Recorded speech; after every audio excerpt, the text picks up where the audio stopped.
he represents the mitten. By way of Penn State, when Chapman gets to talking sports, the people can't wait, he represents the mitten. Be a true EMU, but cut Dennis in the fall, and his veins bleeding blue, they got respect around the state. When that light turns red, so don't sleep on these dudes, just invite your friends to cut your nap short, and tip your cap for, and sit back for the Fith chapter.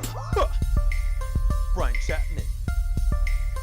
Dennis Fith again. When they open their mouths, they spitting the facts, bro. This ain't even optional, man. You just have to tune into YouTube to watch the broadcast, or download it to your phone to peep the podcast. They mix laughter, they get after.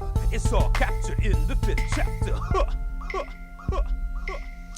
That's right. Welcome to the Fith chapter. I am Brian Chapman. He is Dennis Fith, and we're ready to go for episode 93.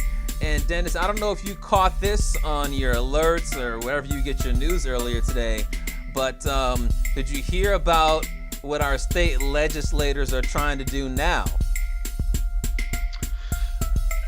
No, maybe not. What are they trying to do? They're trying to change the state flag, and they want to change it because they said 22 other states have a state seal on a blue background. Good use of time changing the state flag. Have you ever had an issue with changing the state or with the current state flag? I think it's kind of boring. It certainly doesn't have a Confederate flag or something stupid on it. Yeah, you know what? I've always kind of, as flags go, I've kind of always liked the Michigan flag. You know, it's I saw you comment on it. The flag's fine. I thought you said around there. Yeah. I think it's kind of a dull flag. It's got two, I don't know if they're deer or elk or moose or whatever. Yeah, they're standing up, and then looks like there's a Sasquatch holding something, and it says circumspice, which is not something you can find in the grocery store, and it's got a blue background. So I never had an issue with it. I never thought our flag was great. I never thought that it was terrible. I just thought that it was meh. And honestly, if we're going to have a state flag, I think it should be the Penn State flag, because clearly Penn State owns Michigan and Michigan State football. Well, we know that's not true, but, at least there's not something like somebody's trying to, cancel it out because, there's too many deer that were shot or something like that. Yeah. So they just want to do it for aesthetics. They got a lot of time on their hands. I want to be in that job. You know what? Let's just kind of look around and, do some. Well, they're going to create a commission. That's what they want to do. Create a commission to create a state flag. I don't know. I want in on that. Yeah. Hey, if they're paying, then I'll get in on it too and see if I can just sneak in the corner a little Penn State logo. Yeah. Well, Penn State logo is going to be blank. Just to put just have fly a white sheet a white flag. Oh, like Michigan did for the Ohio State game? I knew that was coming. Yeah. All right, well, thanks to everyone for tuning into episode number 93. Want to thank all who are watching via YouTube, Facebook Live, and Twitch, and all who are listening to the podcast on Apple, Google, and Spotify. That is, of course, available at around 11 o'clock on the day of each show. Make sure you like, subscribe, and participate in each show by sending in your feedback right down there on Facebook or YouTube. Dennis will be reading it throughout the course of the show. If you're wondering what we'll be talking about, let's take a look at today's book. In the second chapter, Akil Baddoo. Is he going to win the MVP? Casey Mize. He made his debut today as the Tigers got back above 500 following 2 blowout losses. We'll tell you what we think about the Tigers in the second chapter after their first time through the rotation. In the third chapter, there's a lot of buzz out there about quarterbacks being drafted, not just 1 and 2, but also 3 and 4 in the draft. We'll tell you if we think that's likely or not. In the fourth chapter, what the heck does that even say? Hold on a second. Oh, in the fourth chapter, we got a Masters. How could I not read that? We got a Masters preview with our intern Brian Jelinek. So he's the golf expert on the show. So he's going to break down who you should be watching. And there's, I guess, one guy who's a big villain. We'll tell you about who that guy is as well. And then in the fifth chapter, we'll try to help you guys make some money with the major wager. But Dennis, let's start off with the first chapter. And that takes us to college basketball, where Gonzaga was undefeated and a 4.5-point favorite after sneaking by UCLA in the national championship game last night. Baylor was an underdog after blowing the bleep out of Houston on Saturday. And in the blink of an eye, it was 9-0 Baylor. Jalen Suggs was on the bench with 2 fouls, and that's just the way it was throughout the course of the game. Baylor blew out Gonzaga 86-70 to give Gonzaga their first and only loss of the season. No perfect season for Gonzaga, no championship for Gonzaga. No question who the better team was after the game. And after the game, I was driving around listening to some sports talk radio, Sirius, and people were talking about, aha, see, that's proof. Gonzaga needed to play a tougher schedule. They're fraud. They just demolished all those West Coast teams all year long, all those cupcakes. Dennis, did that game prove to you that Gonzaga was a fraud or not? And do you think they need to strengthen their schedule as time goes forward now that they have gotten to the championship game and they were no match for Baylor? Well, they needed to win if they wanted to put all that behind them. If they wanted to, show everybody like, hey, we can go wire to wire. We can go undefeated. We can join Indiana for the first time in 45 years. Everybody can stick it. This is the conference that we played. We tried to play as many big-time teams as we could. In the non-conference, we bowled through everybody. We played an epic game against UCLA, and we popped Baylor, who everybody said all year long was 1-2. It was us and them. But you know what? They didn't show up.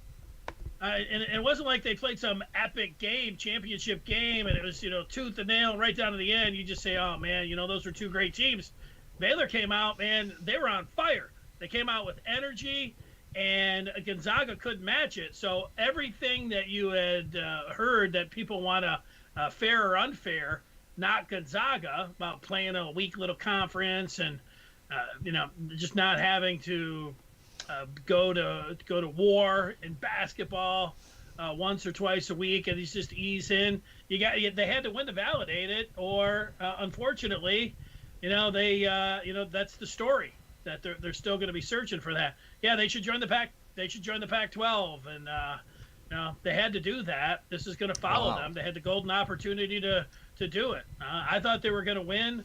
But right down the line, man, Kispert looked like he wasn't ready. Timmy looked like he's just beating up on, easy competition. When it came down to it, he couldn't get it done. Right down the lineup, man, Baylor was hungry, on fire, and unfortunately for Gonzaga, this was one, not for all the little schools or anything else, but it was going to be a major statement. Way back before you were watching college basketball, there was a team called UNLV with Jerry Tarkanian. They played in the Mountain West now, but it was the Big West. And they weren't playing anybody. But you know what? They went out there and rolled everyone. And they won a championship. And then the next year they went through, and they were undefeated all the way to the end, and Duke beat them in the Final Four. That was a great team. Nobody said back then, oh, UNLV's just beating up on also-rans, because they went through the tournament, popped everybody, killed everybody, and then almost went undefeated the following years. They're one of the great basketball teams ever. If you talk to college basketball experts, Gonzaga could have taken a place by them, but all that's out the window. None of that. Nice job getting to the championship game, but all the things that people said about them, unfortunately, they got aware, and they weren't able to show up for the championship game. So, it's too bad for Mark Few and company. I agree that it's too bad for Mark Few and company. And I agree that they didn't win the championship game. I agree that they did not play well in the championship game. They played probably the worst game they played. Their energy, like you said, did not match Baylor's. Baylor seemed to want the championship game more than Gonzaga did. I know some people after the game were talking about perhaps UCLA took all the energy out of Gonzaga. If they were playing back-to-backs, that would make sense. But these are college students, 18 to 22-year-olds, and they had a full day of rest. So I don't think that really flies. You know what? Krzyzewski, said that Grant Hill was saying something about that during the game, and it was the following week they played Indiana. But Krzyzewski was saying that about one of their championship games that they were in that actually was draining. Nothing you can do about it. It was the nightcap where Baylor, they were ready to go to bed at 11 o'clock, and Gonzaga had this thrilling game. But you're right. Like, they have the whole next day. If they were playing the very next day, you might have a case for that. But, you don't really have a case about, the energy being sapped, although people, do want to play that card. Yeah, I didn't think that was a strong argument. But I don't believe that Gonzaga was a fraud. I thought that despite the result, despite getting housed by Baylor, they're still a legit team. They're still a great team. And I think it's pretty clear that they were the second best team in the country. Did they have an easy conference schedule? Yes, but they treated it as such. If they were going through playing St. Mary's and BYU and San Francisco and beating them by 2 points on buzzer beaters and doing what Jalen Suggs did against UCLA against them all throughout their conference schedule, that'd be one thing. But they were setting records for beating teams by double digits. Did they challenge themselves in the non-conference play? I think that's fair to say, because while they didn't have a chance to play Baylor because Baylor contracted COVID, they beat 3 of their 4 tournament teams that they faced in the non-conference season by double digits. They only beat West Virginia by 5, but they beat a number 2 seed in Iowa by 11. And so from that standpoint, they certainly challenged themselves. Did they have a cupcake to the championship game? They played an 8 seed or a 9 seed in Oklahoma and crushed them. They played a 5 seed, not a 12 or a 13 in their third game, and crushed them. They played a dangerous number 6 seed in USC with that massive front court and blew them the bleep out. And then they had an 11 seed that was playing the best they played all year and beat them. So while they didn't play a 2 seed, a 3 seed, or a 4 seed, I don't think that you can say that they had a cakewalk to the Final Four like Houston did. I think that Gonzaga was a great team. Baylor just played better. Baylor's athleticism was on display throughout the course of the game. They were grabbing rebounds. They were crossing guys over. They just had better athletes. I don't think that Gonzaga needs to sit there after winning every single game except for the championship game against the one team that was clearly better than them and say, we got to go back to the drawing board. We got to get into the Pac-12. We've got to make an agreement with the West Coast Conference, only play half of those games and then play like 5 Big Ten games and 5 Pac-12 games and an SEC game and a Big 12 game. Like, this is, I think there's a lot of overreaction to the second place team in the country. Now, if Gonzaga had gone undefeated,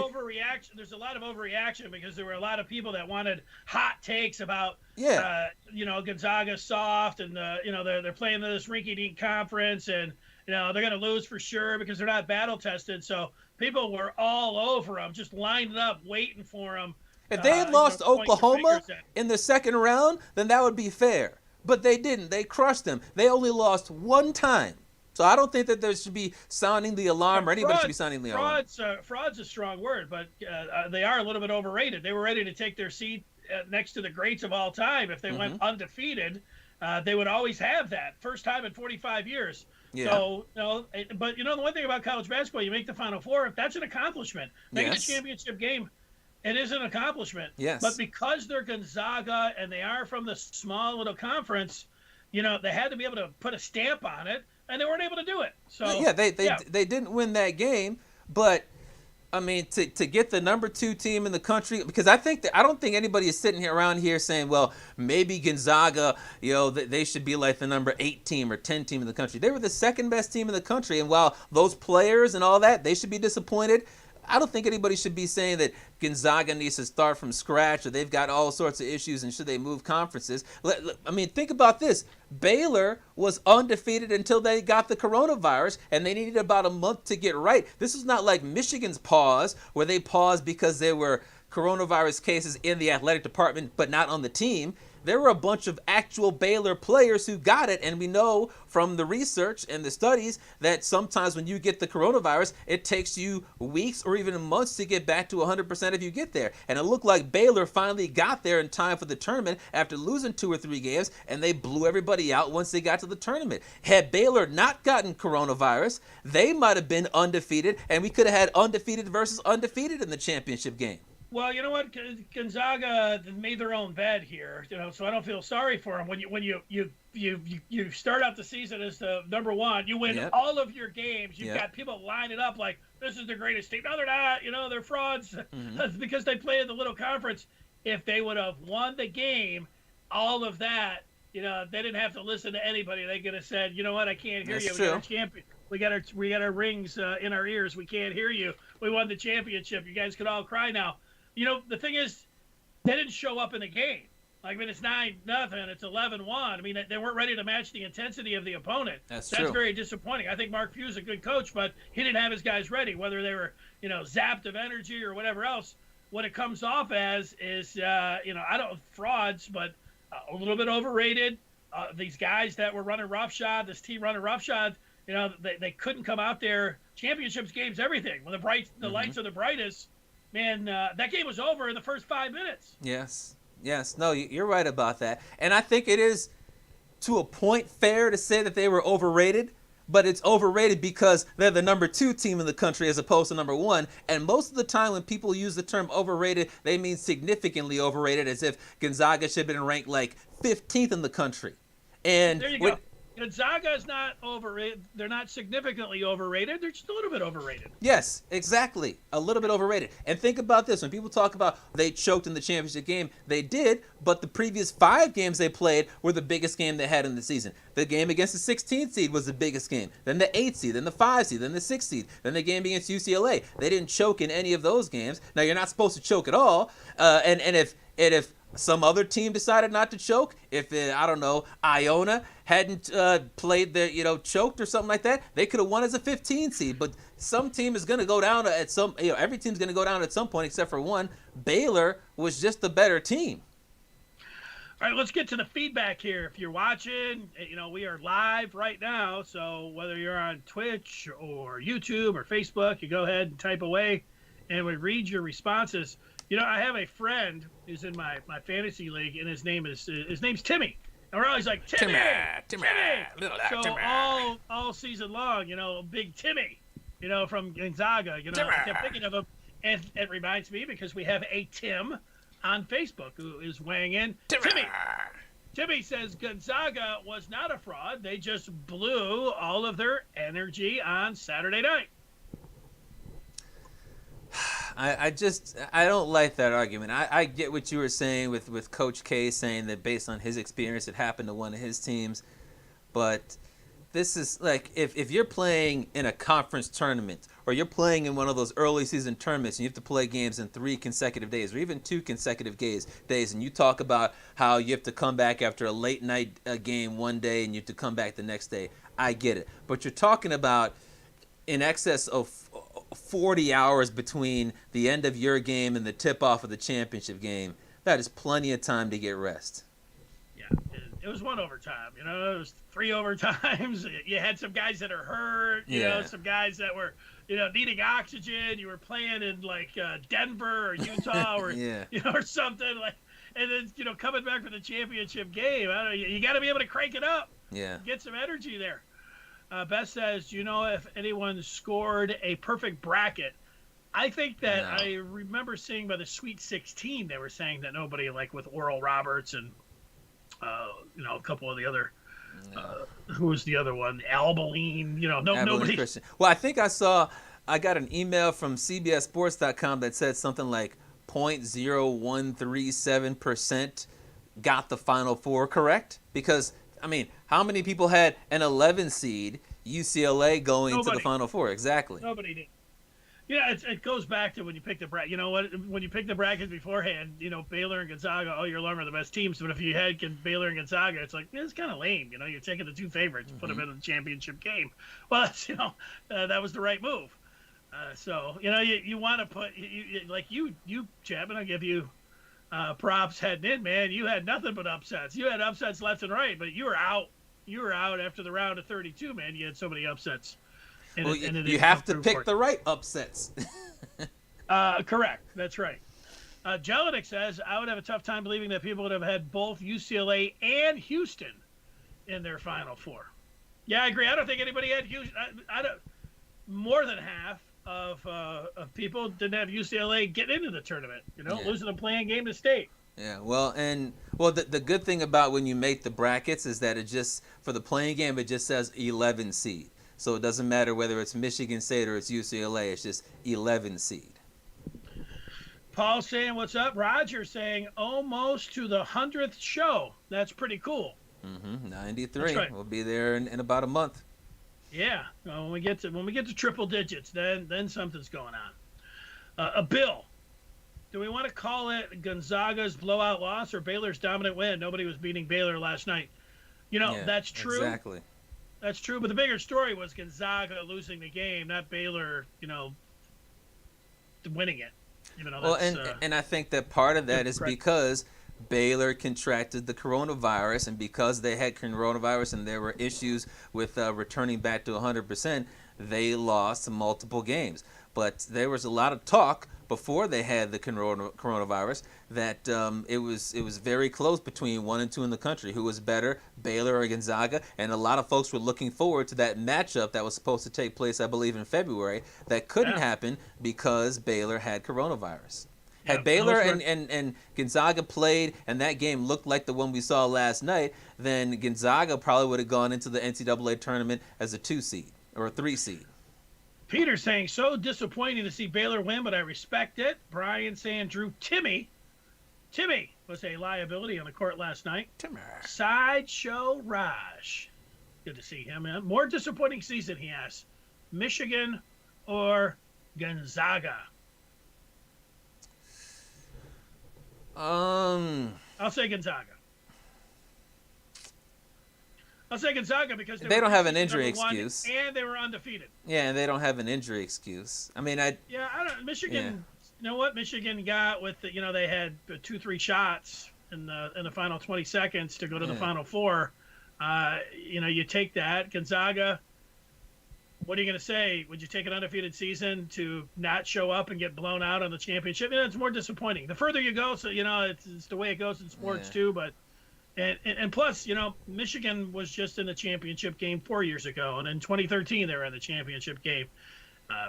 To be able to come back and just in Juwan Howard's first full season, this is Mark Few. This was trying to do something that a lot of people don't want to stretch it and say nobody said they could do it. No, everybody was counting us out. But there were a lot of people that were against them. Like, you guys play in a little weak little ass conference. You guys blow everything, So yeah, I'll go to Gonzaga for that. Yeah, I would too. And the point that you brought up about Gonzaga being number one all season long, that was not something that Michigan had. They went undefeated for a long time, so the expectations rose. But I think that Gonzaga probably had the more disappointing season. Peter, a little part of me wanted UCLA to take it home. Well, yeah. Now, if we would have known that Gonzaga wasn't going to show up at all and get routed, I mean, that was not an entertaining game at all. I mean, it was over so fast that who's picking up their phone, tweeting, and everything else. People I thought yesterday's game was entertaining. It just was not competitive. Yeah, well, it's got to be competitive to be entertaining. I think. Well, I mean, you enjoyed Baylor hitting shot after shot. Well, I thought that there were a lot of great shots, a lot of great plays, and block shots. Yeah. Just from watching Baylor play, Baylor dominate, seeing Gonzaga try to make that little engine that could come back, and then Baylor just stomping them on, in the face. I mean, there are a lot of blowouts that you'll watch that aren't entertaining whatsoever. Like, I don't know, Tigers versus Indians on Sunday. But I thought that yesterday's game was entertaining. Talking about, there was a grand slam in that Tiger game, late that game. That was yesterday, not Sunday. Oh, okay. Let's see here. Wisconsin Badgers, after 3 decades of setting the standard for our success, Barry Alvarez has announced his retirement. That's from Paul mentioning that. I didn't see that, if true, but Barry Alvarez, after coaching, is handed things off and to a coach that is in his own image there and being the AD. Instead of being the AD now, he can just sit up there in the skybox and doesn't have to worry about answering any questions or anything else. He can just chill. Roger says, if Gonzaga played the Big Ten, do you guys think that they would have gone undefeated? No. What do you think? I don't either. These are college-level athletes. Being tired playing back-to-back shouldn't be an excuse. I'm with that. Let's see here. Yeah, they had basically the same amount of rest. So, I don't think that's that big of an issue. Key says, I'm talking to the build-up for the game as I didn't really give Baylor a chance to win it, just like I didn't think Duke could beat UNLV. So, there we go on the feedback. All right, let's turn the page to the second chapter. That gets us to the Detroit Tigers, who came out. When was opening day? Thursday. They end up winning that game. Then they win the next day, or they win their next game, and they end up winning the series against the Tribe, which was no small feat. But then they lose their first game yesterday to the Twinkies. But they came back today, and they even up the series against Minnesota with a 4-3 win in extra innings. And Chapman, the story here is Akil Baddoo. His first game, first pitch that he sees, he hits a home run. A second game that he plays, he hits a grand slam. And then today, he hits a game-winning single in extra innings. You'll be hard-pressed to find anybody who's had a better start to their career, a 3-game start, than Akil Baddoo. What do you think? Yeah, maybe Trevor Story a couple of years ago. But, yeah, Akil Baddoo, it was awesome. It was awesome to see his parents in the stands. I mean, when he hit the home run, they weren't just sitting there stoically and crying. And sometimes you'll see a kid do something, or a rookie do something like that, and the parents will just do like this, do a fist pump, or they'll just nod their head. They looked like Akil had won the World Series. I mean, that's what you want parents to do. They gave each other high fives like they were fans. It was awesome to see that. And I mean, I didn't see the grand slam yesterday. It was a garbage time grand slam, but it was still a grand slam that he hit in his second game. And then, I mean, for him to get the fans, the 8,000 or fewer fans at Comerica Park today, to chant Baddoo, Baddoo before he hit that game-winning hit, fans are already in love with him. He's got a fun name. He's had a great start. He was a Rule 5 pick. Both you and I believe that Al Avila deserves to be fired, but this is a great pick on Al Avila's way out to bring in Baddoo, especially considering he had the grand slam and he had the game-winning hit against the team that got rid of him. Now, they didn't really get rid of him, because I have to imagine that most people out there didn't believe that the Tigers, with their Rule 5 draft pick, would take a guy like Akil Baddoo, who had not played above A ball. You're thinking about usually taking a guy who was in AA or AAA, because if they have to stay with the team throughout the course of the year, you want them to be able to at least compete a little bit. Like Victor Reyes, his first year with the Tigers, he barely played at all except for garbage time, and you don't want to do that. You want a guy that could have the ability to compete, and it didn't look like that was the case. So when Minnesota saw the Tigers taking him, they were probably like, oh, this is not that big of a deal. But I have to imagine that Baddoo wanted to get some sort of revenge on him anyway, and he got it. I think that this is if you're looking for a player, at least early on in the year, because things could change. He goes around the league a couple of times, and the scouts get to look at him. Video gets out on him, and they adjust, and they start pitching him a certain way. He could go into a slump. But if you're looking for a guy to support and say, hey, he's my Tiger early on while the Tigers lose, because I don't think they're going to continue to win like this, Baddoo seems like he could be that guy. I'd be playing him 5 days a week right now. Oh, he's going to be playing now. Yabba Dabba Doo, right? So he's in the lineup for sure. And, you know, I was looking during the game today about the best Rule 5 pickups. And, you know, it's not like it's you look there and say, oh, man, the Rule 5. People have been you go way back. Technically, I think Roberto Clemente was a Rule 5. I didn't know that till today. Johan Santana from the Twins. Yeah, that's a good one. He was a Rule 5 guy. But Shane Victorino, you know, these are the kind of guys. Ugla was a Rule 5 guy. So it's not like you've got you know, Hall of Famers left and right that are Rule 5 guys or even All-Stars. But not you know Kershaw. What? No. But the one thing about it is you go back and you look, and people will say, well, it's like Red Pop.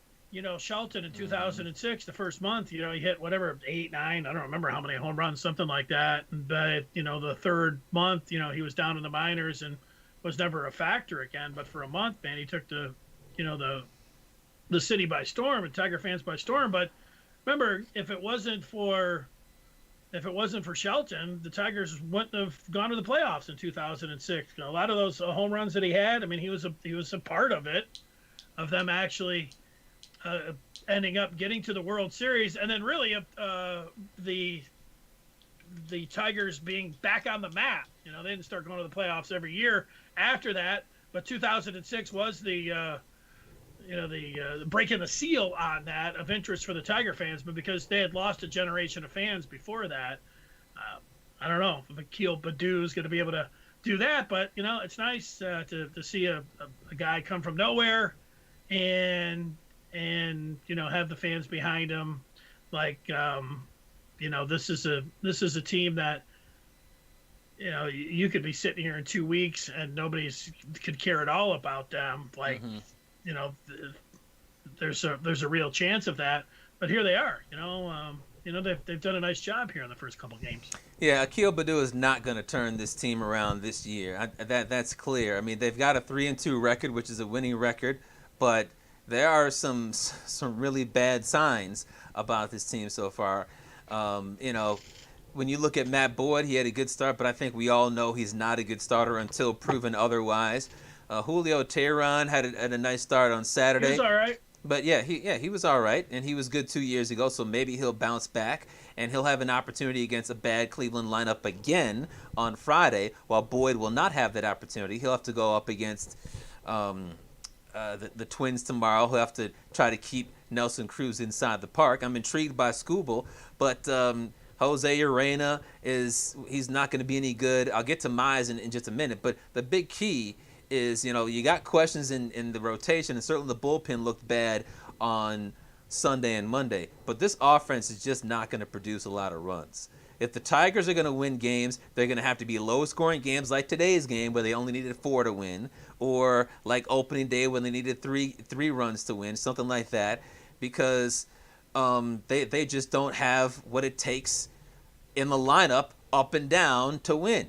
You look at how they won today. They needed great defense, and they needed some good pitching to get them this win with 4 runs in 10 innings. They needed not 1, but 2 plays at the plate with the infield drawing in. Had just one of those runs scored, they would not have gone to extra innings. You look at how the offense has performed so far. I thought that Willie Castro, and he still might be the Tigers' lone token all-star, he's got 3 hits, not impressive. Miguel Cabrera had that snow globe home run on opening day. He's got 1 hit since then. I don't think that Akil Baddoo is going to be able to carry all these other guys while Miggy and Castro are struggling. Jonathan Scope's done nothing. Grossman finally got a couple of hits today, and they were key, but all he's been doing is walking, which is nice, but it's not everything. Through 5 games, they've been outscored 31-21, and typically over the course of the season, if you get outscored, the record is going to start to reflect that. They need to find a way to be competitive in games if the opposition goes up early, like 5-0 after 3 innings. You can't just throw in the towel. Yeah, look, you're holding them to a standard like you think they're gonna, be above 500. No, or I don't. win the I'm just AL saying Central that's why they something. won't. No, that's with all of the stuff. Yeah, well, right. I don't think anybody, is sitting around except goofballs, talking about, woo, we're gonna be competitive. But you know what? The way that they've been trounced over the years by Cleveland, winning that first series, that's a good job, hanging in there against the Twins, who everybody's picking to win the Central, with a chance to win the series tomorrow. That's no small thing either. So. You know what? When you look at them, they're supposed to finish, at least when you look at the Vegas, 15 games under 500. That means by the midpoint, they should be 7 or 8 below. That means as soon as this team starts dropping 3 or 4 games below 500, people's interest is going to be out the window. So if they could just hang in there for half, 3/4 of the season and show some encouraging signs, like Casey Mize today, especially early on in the game. He wasn't half bad, and finding some other guys, and but hanging in there against the Central, that would be big, and not falling too far under 500, because people, they will check out for this team quick. So and they haven't done that yet. I honestly wasn't that impressed with Mize today. I mean, first of all, he went 4 innings, and if you're a starting pitcher and you're going 4 innings and you're not going to have a piggyback guy, then that's not impressive. You throw 82 pitches over those 4 innings, that's not impressive. He had a great first inning by striking out 3 and only giving up the 1 hit to Nelson Cruz, but he's supposed to have this great stuff and be a strikeout artist, and he had 1 strikeout after the first inning. In the fourth inning, his control was absolutely terrible. Last year's control was terrible because he kept on bouncing that splitter and throwing ground balls to Grayson Griner. Today he was missing high and everything like that. Once again, this is not an opportunity where I'm not gonna take this opportunity to say that Casey Mize is a bust. But his only impressive stat was giving up 1 run. But he gave up 4. He went 4 innings and threw 82 pitches. Not too impressive, if you ask me.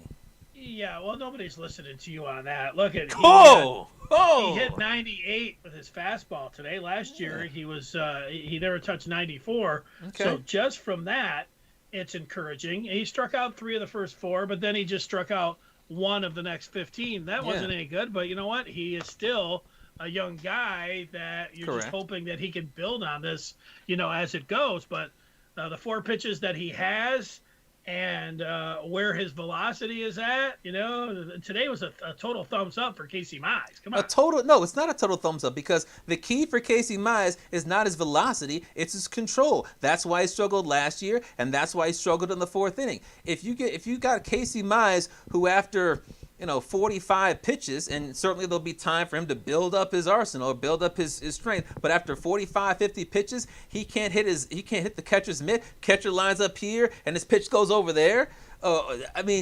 That's not good enough for a major league pitcher, for one of the top 10 prospects in all of baseball. Your expectations are too high for the team and for these guys individually. Come on. My high expectations are that Casey Mize can do a little better than 4 innings and 82 pitches in his first start. I expect that he will do better than that, but I'm not going to sit here and say whatever your quote was, he couldn't have done much better than that. Yes, he could have. His control was terrible. No, his control was terrible. He was very fortunate. Wasn't his last pitch a ball that went to the warning track that was almost a grand slam? Kept it in the park. Yeah, a total thumbs up for being a gust of wind away from not giving up a grand slam. Keeping him in the park. Hey, gents, good to see you watching there on Facebook. Let's look at the feedback here. Are you with Grumpy Chapman? Or, are you enjoying these first 5 games here? And giving Mize the Cy Young already like Dennis over there.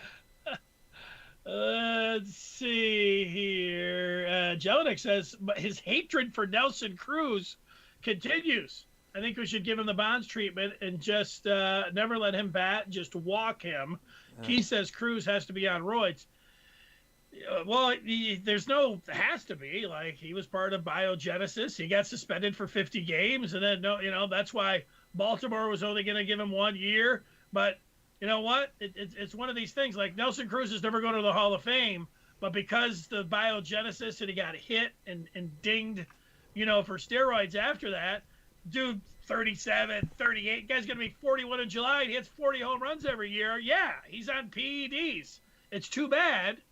In some ways, like, okay, yeah, you have to deal with the side effects, but it's too bad. Like, can you imagine if Miguel Cabrera, Miguel Cabrera is not going to take any performance-enhancing drugs because he's going to the Hall of Fame. He doesn't have to do that. It would be stupid for him to do that. He'll just go out and, play out the 3 years here, maybe, or, get his release. But could you imagine if Cabrera was able to take the same kind of stuff Cruz was? Cabrera could be hitting 55 home runs. He'd be up there, look like the Incredible Hulk.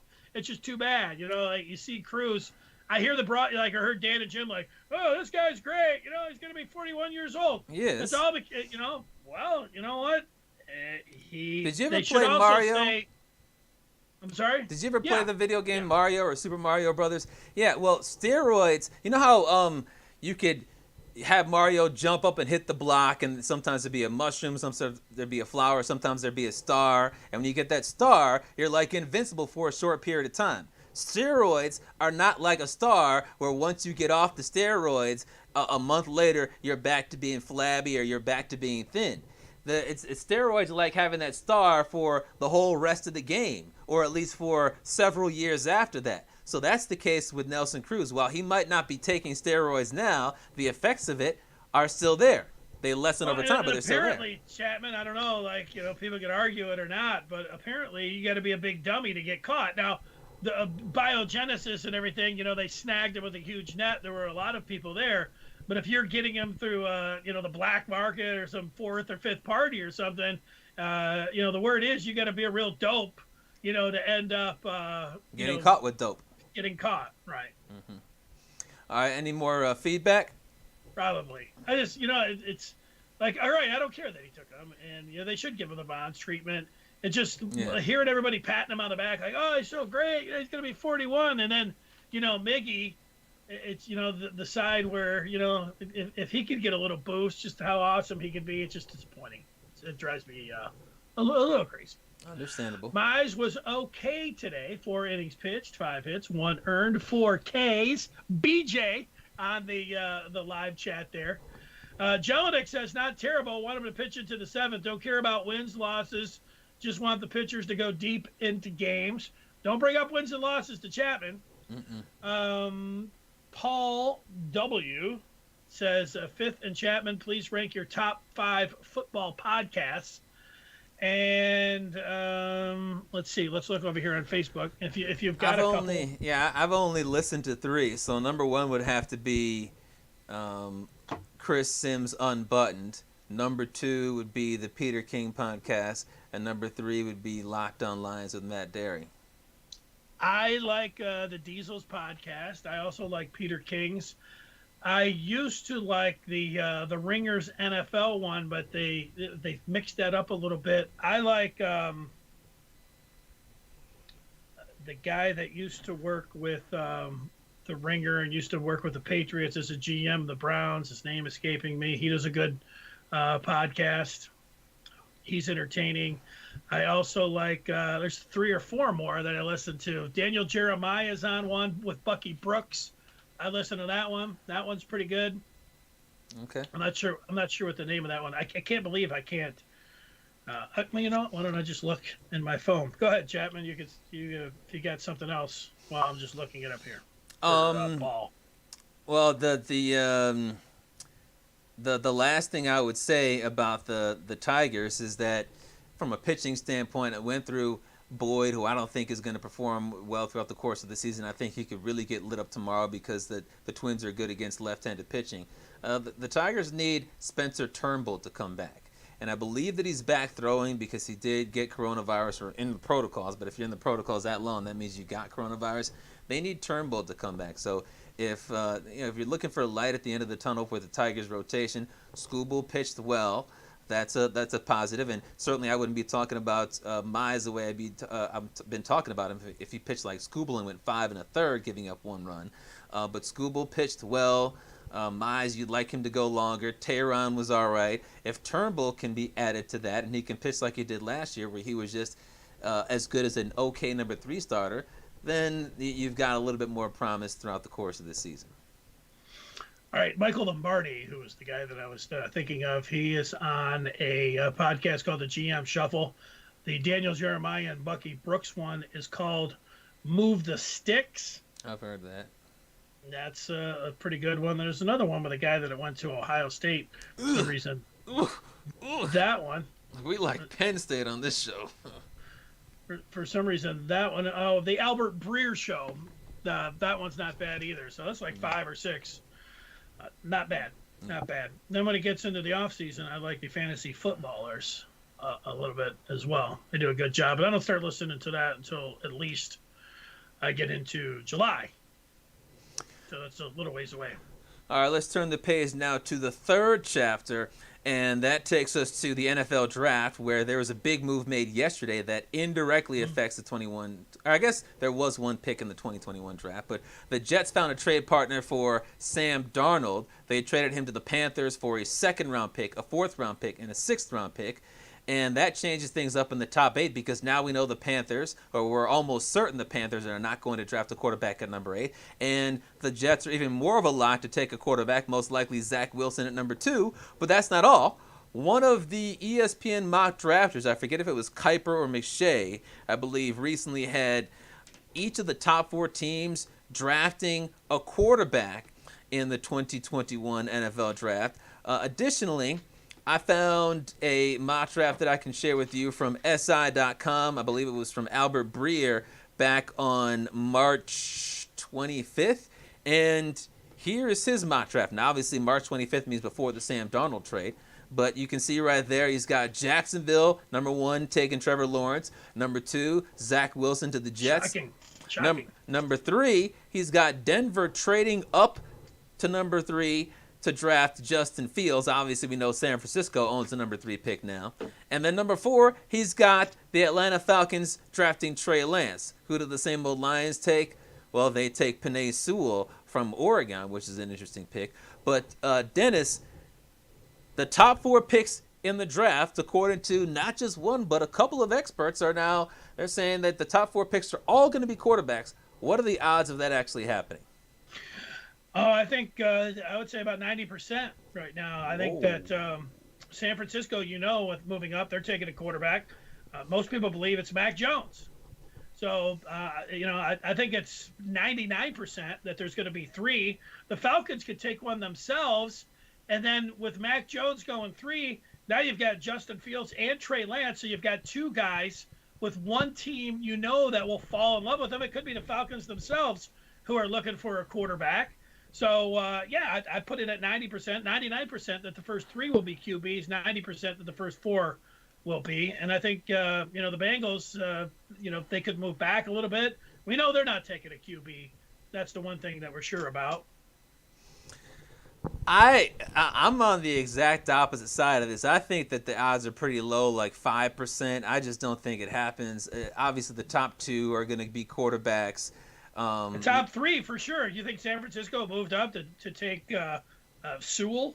No, I don't think so. I think that there's a very high likelihood, but not as high of a likelihood as the Jets and Jaguars for them taking a quarterback. I don't think that they moved up there to draft Kyle Pitts. Yeah, exactly. You move up to take a quarterback. Yeah, but at number 4, I just don't see the Atlanta Falcons with the season that Matt Ryan came off of saying, hey, let's go get Mac Jones, or let's go get Justin Fields, or let's go get Trey Lance. Let's get the 4th best quarterback in the draft. Maybe they have one of those guys rated number 1 or 2 in the draft, but when you think about how they struggled so much on defense, their offense is fine. You think about how Matt Ryan still has plenty of years left in the tank. I just don't see why it would make sense for them to give up on Matt Ryan right now to go after a quarterback. I think that what would make it more likely that a team, or that the 4th pick in the draft would be a quarterback, would be if the Falcons say, hey, we got to address the defense. We like Caleb Farley, the cornerback, or we like Micah Parsons, the linebacker. We want to trade back. And some other team, maybe the Patriots or somebody else, the Broncos, they want to trade up to number 4 to get a quarterback from the Falcons. I think that might make more sense. But I don't see, as of right now, the Falcons taking a quarterback. So I would say there's about a 5% chance that the top 4 players are quarterbacks. Yeah, well, the argument against that is that, you don't get up that high in the draft very often if you're a good franchise. So when you do get up there and there's a franchise quarterback staring you in the face, you go ahead and you grab them. And then Ryan could be a bridge for a year or even 2, if you're looking at that. But I think most likely that the Falcons will trade that. And there will be a bunch of teams that will want to go to 4. And again, if there was just one QB there, you could say, well, they're going to have somebody really fall in love with Fields. But you got 2 guys there, and Lance and Fields, and there'll be one team, whether it'll be the Broncos or somebody else, that'll be looking at it and saying, we'll go up and we'll get him at 4. Well, this is also based on the assumption that the 49ers are going to draft Mac Jones. If they lock that in. Well, I don't know about Mac Jones, but lock it in. They're going to take a quarterback. Yeah. Now, if they take somebody else like Justin Fields at number 3, I think it makes it even less likely that a team is going to trade up, or the Falcons are going to sit there at number 4 and take Jones or Lance. All right. Well, we're going to have to write all these things down and have to right put here on something video. on this. Well, that's true. We'll just have to decide what we're going to put on it. Some punches in the arm, or some cold hard cash, or something. We're doing something. We're not just letting you get away with saying that you think it's a 5% chance. I'm not going to let you get away with this with saying there's a 95% chance. I do hope that the Lions, the more that I sit there and look at 7, I hope they do not a double. Everybody talks about trading down. I think they should trade down. I think they should trade down again. I think they should do a triple trade down. That's my plan for the Lions.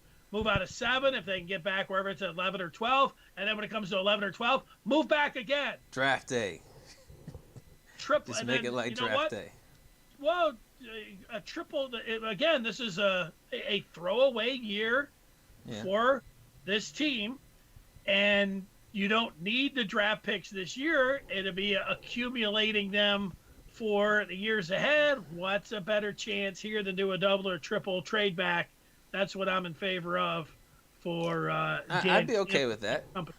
I think that if the top 4 players in the draft are all quarterbacks, that it sets up really well for the same old Lions, and that's especially if you think they should take a look at Goff for a year or 2 without wasting a pick on a quarterback. Now, I know that you believe that Goff is just absolutely done and they need to try to take a quarterback if an appropriate quarterback is there. But I don't think that you trade for a $134 million quarterback and draft his replacement before he even gets a chance to take that snap. But if you believe that the Lions should give Goff a year or 2, then I think that the first 4 players being quarterbacks works out perfectly, because then if you know that you're not taking a quarterback and you're the Lions, then you know that one of the top 3 players on your board is going to be there at number 7.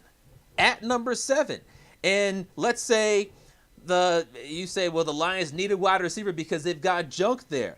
Then you'll know that Waddle, Chase, or Smith are going to be there at number 7. Perhaps all of them, plus Kyle Pitts. If you think he's a wide receiver, he's going to be there. You might say, well, look, our defense was the worst in the NFL because that stupid guy, Matt Patricia, wasn't the rocket scientist he said he was supposed to be. And then the best defensive player is likely going to be on the board if you got Cincinnati taking Sewell and you got Miami taking a wide receiver. You could even trade down a few slots and still get the best defensive player on the board and accumulate some draft picks. So I think that Lions fans should hope that the first 4 picks in the draft are quarterbacks. Paul wants to trade up to 5 to get Kyle Pitts. He does put LOL after that, so it's almost like a little trolling feedback there. And there we go. That's it. Comes down to the Lions conversation. All right, let's turn the page now to the 4th chapter, and that allows us to bring in our little intern by the name of Brian. Yeah, well, I don't even know how tall he is. How tall is Brian? I am 5'10", boys. Okay, well then. Yeah, I was gonna say. You're shorter than me, so you're a little guy. You got a big first name, but you're a little intern, Brian Jelinek. You gotta always spell the name with an I. Why Brian's are weird people. Well, here's the real background on those that spell their name with a Y. You can tell if a Brian has illiterate parents if their name is spelled with a Y. My parents are literate, so they spell it with an I. If you run into someone who spells it Bryan, oh, I guess his parents couldn't read. That's how. You mean like Brian Garcia from the Tigers? Well, his was the Y and an A. I think it's a Bryan. And I'm not an expert when it comes to how they do things in Spanish-speaking countries. I just know that in countries. Still wrong. Yeah, I think it is still wrong, but I don't want to be part of cancel culture. Oh, you're not being sensitive to Hispanics. I don't know if that's normal for people in Hispanic countries to spell Brian with an A and a Y. But clearly, if it's just with a Y, illiteracy. Well, friends, how we know that things are somewhat getting back to normal is that the sports calendar is really setting up like it always does.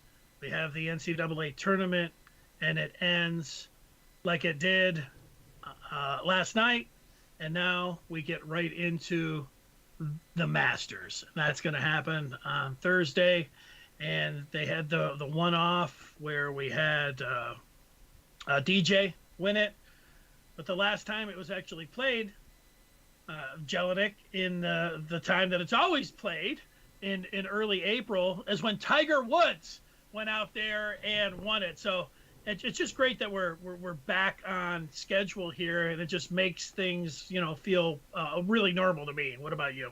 Oh, it feels totally back normal. Seeing Baylor blow out Gonzaga last night was great, and yeah, you said it. We're right into the Masters week. It's the best time of the year, without a doubt.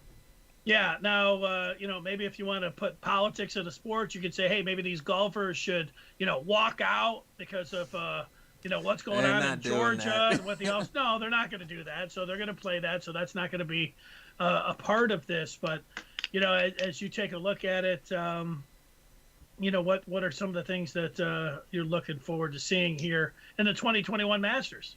I think the biggest thing that I'm looking forward to seeing is that Jordan Spieth remembered how to play golf. He has been playing out of his mind the past couple months. It started off, he shot a 61 in the Waste Management tournament. I can't remember the dates for that, but you guys know that tournament. It's the big 16th hole, the loudest yeah. Arizona, golf. Phoenix, yeah. yeah. He shot a 61 there in his third round, and then the following 5 rounds, he 5 tournaments, finished in the top 10. So he's playing really good golf, and he just won the Houston Valero Open last weekend. So he's ready to go, and I always feel good with Spieth at Augusta National. Well, and if you get, and we have seen him, we just saw it the last time it was on its normal calendar, Tiger. I mean, there's nothing more Nothing better. Sentimental than that. A few years before that, it was El Nino, Sergio, in the playoff doing it. So whether you like him or not, there are some people that do. So whether it's the bigger names or whether it's just somebody that's like, I don't know, like Mickelson. Like nobody would expect Mickelson to be in contention, but that would be a great story. A few of the articles I've been reading the past couple of days, some of the golf writers are saying Mickelson could be a dark horse. I don't see that happening because I don't think Mickelson's played good golf at all this year. But I mean, the dude has 2 green jackets, I believe, maybe 3. I don't know. 2? I think but so. yeah, I mean, for past winners like Bubba Watson, even though Tiger's not playing this year, Tiger, Spieth, you can never count out the guys who have won at Augusta National in the past. Yeah, What do you think Chad. about Bryson DeChambeau? Because we were kind of texting about this before the show, and Dennis sent me this great link. It was from Paige Peronic, and I'll put it up so everybody can see. And Bryson DeChambeau, as you can see, ranked number 5 in the world, and he has just the most incredible club head speed. It's the longest driver on tour. Watch this video real quick. From a speed perspective. And I was just told by our Brandel Chambly that he has hit 140. I was not aware of that. 140 mile an hour swing speed. He did that at the Arnold Palmer Invitational earlier this year, and 211 ball speed. And if I was VJ, Rolf, I'd sit there and watch that just for giggles too. Rob Manfred can get pitchers to pitch this fast, hit more balls then he would in completely, the last minute he'd be than Fred 100% Couples did in an heaven hour right now. out there. Just Freddie a was basically breakneck wandering around pace and talking to at which people. he's hitting This is these a drill for 400 speed. As quickly as 400 he's hitting for yard Bryson, drives fun or to whatever. watch. I mean, it makes He looks like the guy at Top Golf who's trying to impress some ladies and then bent over. That's my opinion about that. Yeah, but I bet the guy at Top Golf, when he does that, is sitting at about 280. DeChambeau, it looks like he's sitting at about 380. Oh, absolutely. I mean, I play golf 3 times a week, and I maybe get to 280 with my driver. So Bryson DeChambeau carrying the ball 310, 320, 330 in the air is truly incredible. Yeah, exactly. It's unfreaking believable, and it's unfair. But it's funny you bring up DeChambeau because A, he's a huge villain in golf. Why is he a villain? Because he's the cleanest way to put it is he's a jerk. I don't know, just like some of his antics with. Is he a jerk like Kevin Durant? No, he's not like that.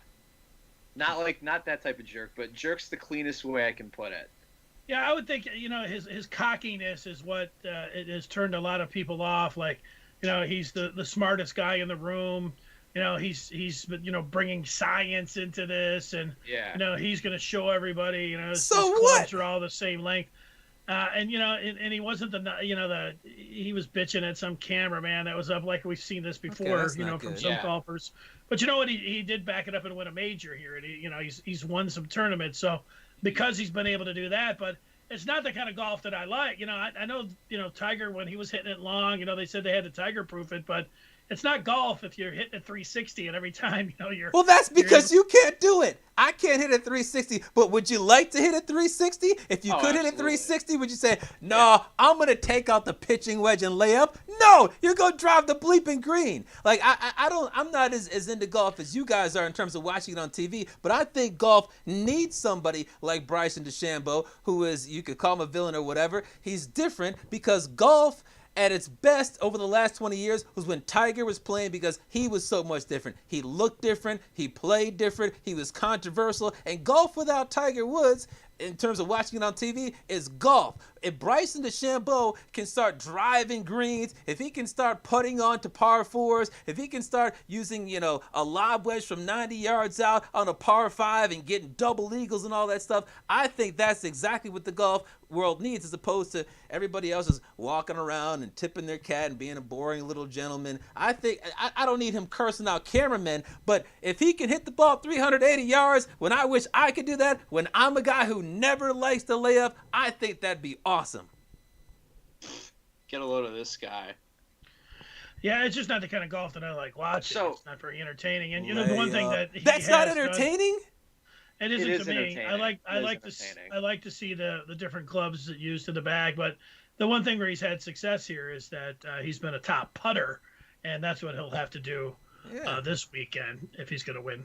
So, Chapman, you're going to plant your flag in with Bryson DeChambeau. That's your guy for the weekend.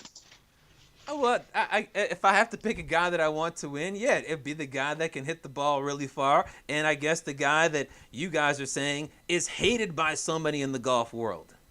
You know what? I like when I watch golf, the part of it, like these are the pros, like, even on the range, like that clip you show. When I see the guys over on the range, it's the ease of which they swing, and you just watch them, and it's like, my God. And then I go out and I try to hit my my pitching wedge the same way, and there's way too much movement. I have all this. It's so compact and so smooth, and then I'm watching DeChambeau, and it looks like some kind of crazed nut bag out there. It's like nobody. So it's taking an adjustment period. Well, it's one thing to be able to smoothly hit a ball 300 yards if you've been doing it for a while. Like, I can hit the ball 300 yards maybe like once per round. That is the biggest lie I've ever heard in my life. It's not a lie. I absolutely. That's such a lie. I absolutely. You'll hit it 300 yards, but it'll be 300 yards. The 6. Over on the 9th. That is you're the teeing off on 7. It is not a lie. I mean, I don't know that anybody who's watching and likes to comment, like my dad watches, but he doesn't know how to comment on YouTube. Like, I play golf with him most of the time when I play, and he would vouch that probably about once per round I will hit a ball 300 yards. And my swing is certainly more violent than his swing because he just turned 71 years old. But if you're going to hit the ball 380 yards, the swing is probably not going to look smooth like Fred Couples. It's going to be violent because you're hitting the ball with some violence. Chapman, all right, first of all, I will personally pay for a round of 18 to see you drive the ball 300 yards one time. I will personally pay that. Okay. Because there's no way in hell that happens. You said you're little Brian, and you're 5'10", and you said you can hit it 80 or 280. You don't think I can hit it 20 more yards than you, little Brian? I want to see you out on the. You can go to the range and do it. I want to see just like we see the video of DeChambeau. We want to see Chapman out there, violent swing, breaking 300 yards. I wasn't saying it to brag. I was just trying to make a point. You go, 300? Oh my gosh. Because no one who can do that says that. Like, I play golf. I'm fairly good at the game, but I still suck. If you say, I suck too. You can't drive the ball 300 yards. I suck too. My goal when I play is to break 100. But just because you can hit the ball far, 300 yards, doesn't mean that you're going to, break par. Like, I can hit it 300 yards, and it could be, I've done this many times, hit the ball 300 yards on a 400-yard hole and end up with a 6. That happens to me all the time. Okay, with that, I'm ready for the video. All right, let's get some final thoughts on the Masters here. Before we do that, let's see on the feedback. Bart is saying that he's picking Jordan Spieth. He'll be the front runner, and that'll be the pick. Smart I think man. we've seen him melt down before. The Masters has been great for him. It's also been a house of horrors for Spieth. But after winning last week, I think he is. People love to see him. He seems like he should have a couple more majors here if he didn't melt down at Augusta a couple times, twice. We've seen it. So when you go and you have that kind of career, you will get people rooting for you. So I understand Bart's pick there. All right, who's your pick? What are we doing here? I'm gonna pick, and I didn't do any research, but I saw on SportsCenter, or no, I think when I was at the casino they had the Golf Channel on, and I saw that there was a guy whose last name is Champ. So I'm gonna pick Champ. I'm gonna pick the Champ to be the champ. I don't know anything about him. That's not a bad pick. That's not. I can't hate on that. He's a good up and coming young player. I'm totally okay with that. He's playing in a really solid group too. I wrote down four pairings and 4 different tee times that I like, and he's in the 936 pairing with Jason Day and Matt Wolff. So that's good. That's a pretty solid threesome right there. There you go. As you know, I'm always in on where you have to get into FanDuel and you pick 5 golfers, and it's just like you got to use the salaries and everything else. So I love doing this, but so I got DJ in 1. I always pick Matsuyama. He always scores for me. He's pretty good at that. I also pick Oosthuizen and Answer. But Oosthuizen always comes through for me too. But this other one, Morikawa and Cantlay, I'm picking Cantlay to win it all. Patrick Cantlay, that's a good one. My pick. Before I say my pick, I just want to say Bryson DeChambeau's played in 4 Masters. He has yet to crack the top 20. Tied for 34th last year, 29th last year, 38th the year before, and in 2016 tied for 21st. DeChambeau will not finish in the top 20 again this year. I hope he wins it. I hope he wins it by 50 strokes. I will give you my golf set if he wins. I don't need your golf set. I got clubs. I got clubs. I need some clubs. Justin Thomas, boys. And 2021 Players Champ winning it all. 12-1 odds. Okay, good for you. But considering my club head speed is a lot faster than yours, your shafts wouldn't be stiff enough. So I don't need your clubs. Chapman, I have 103 swing speed for my club head speed. I guarantee I swing the club faster than you. Guarantee. I don't know what my club head speed is. I'm getting ready to throw my computer up against the wall right now. You are okay, really you know bumming what? me out. Here's what I have the power to do. Awesome. Take you off the screen like that. Boom. Gone. All right, Dennis. That was one of my favorite segments. All right. Let's turn the page to the 5th chapter. All right, that's the major wager, and I was riding Baylor. If you go back, I had him against Nova, and then last Thursday I picked them against Houston. I've been laying the points. I should have just kept going with that gravy train. That Baylor, they were covering and blowing people out. Those are the easiest games ever to bet. So, but I didn't do that in the championship game. So now I'm a little bit sad because I've been just hitting basketball, and it's because that's the only thing I was watching. But now I'm into baseball and golf. Cantlay, I was looking. I like where you can pick guys to finish in the top 10 or top 20, and you're still getting. So in addition to the 5 that I pick, I'm gonna pick Cantlay to finish in the top 10 and to win it. So that's gonna be my major wager. All right, my major wager on Thursday was the Hornets to win straight up against the Nets, and I'm trying to scroll back to see if they won that game. I don't think they did because I picked them on the money line, and no, the Hornets got blown out by 22. So that was a bad pick. But tonight I'm going back to the NBA, and I'm going to the Los Angeles Lakers against the Toronto Raptors. There's some big names missing from this game. Obviously, with the Lakers, you're not going to have Anthony Davis or LeBron James. Andre Drummond is also out for this game. But for the Toronto Raptors, for the Toronto Raptors, who have been struggling, they're not going to have newly acquired Rodney Hood. They're not going to have Fred VanVleet, and they're not going to have Kyle Lowry. So I was thinking to myself, who in the world is going to play guard for them? I picked the Lakers -1, and I probably should have done an alternative spread because in the second quarter, Lakers 68, Raptors 39. That game is over, and it's not the half. I gotta say, Chapman, identifying one NBA game a week like you've done. I know you were on the Pelicans like a couple weeks ago against the Lakers. You've nailed a few of these. I think this is your specialty, man. Looking at these basketball games and nailing them. You can't bet them every night, but once a week, I think you're in on it, doing a little research. They sound like good bets to me. Yeah. Well, I can tell you, because I do bet more than one game a night, that my basketball picks, my NBA picks have been much better than hockey. I do that rarely, and baseball is notoriously very challenging. So Yes. it's my basketball picks have been better than my baseball picks as well. So I'll Baseball's probably be hard because you're always looking. You of course, like you just obsessed with the starters so much, and you're trying to. It's hard to go and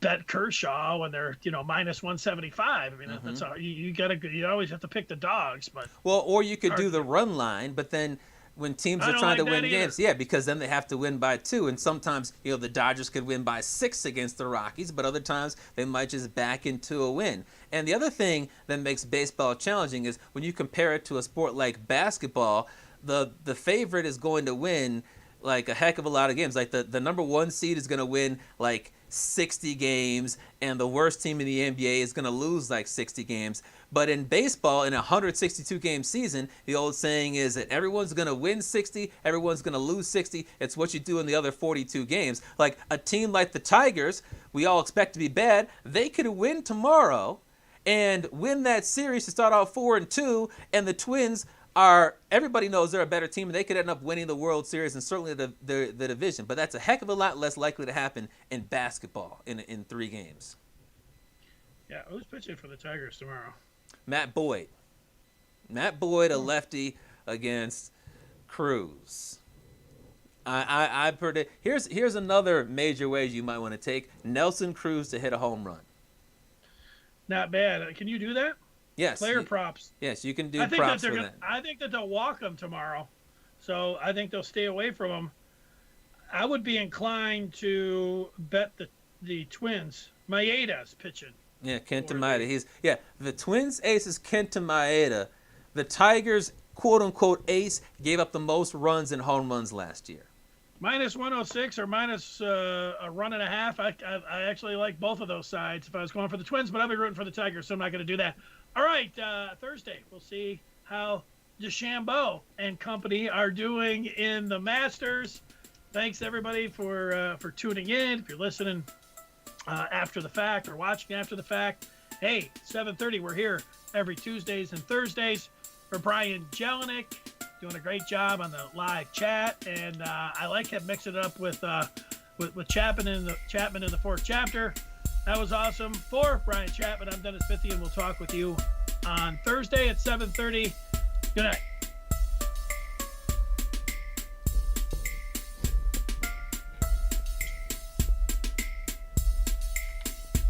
He represents the Mitt by way of Penn State. When Chapman gets to talking sports, the people can't wait. He represents the Mitt.